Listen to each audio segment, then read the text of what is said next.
ग्रामीण पत्रकार संघाच्या वतीने बार्शी टाकळी येथे पत्रकार दिवस साजरा आणि नवीन सदस्यांच्या नियुक्त्या जाहीर।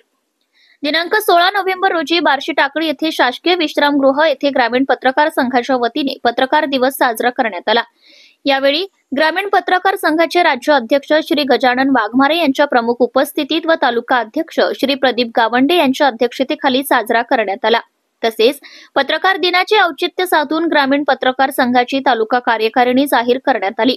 या कार्यकारिणीमध्ये अकोला जिल्हा उपाध्यक्षपदी मुफीज अहमद खान, तर जिल्हा महासचिवपदी शेख इमाम शेख फयाज, तालुका उपाध्यक्षपदी दिलीप ज्योतिराम जाधव, रामदत्त सावजी राठोड यांची निवड करण्यात आली। तालुका संघटक आजम खान असलम खान, तालुका प्रसिद्धी प्रमुख पदी श्रावण रामदास भातखडे, तालुका सहसचिवपदी इरफान अहमद शेख, तर बार्शी टाकळी शहराध्यक्षपदी शेख गुफरान शेख इरफान व शहर उपाध्यक्षपदी नदीम खान नसीम खान यांची निवड महाराष्ट्र राज्य अध्यक्ष श्री गजानन वाघमारे व तालुका अध्यक्ष श्री प्रदीप गावंडे यांनी केली आहे। प्रमुख उपस्थितीमध्ये संदीप चव्हाण होते। कार्यक्रमाचे सूत्रसंचालन शेख इमाम यांनी केले, तर आभार प्रदर्शन रामदत्त राठोड यांनी केले।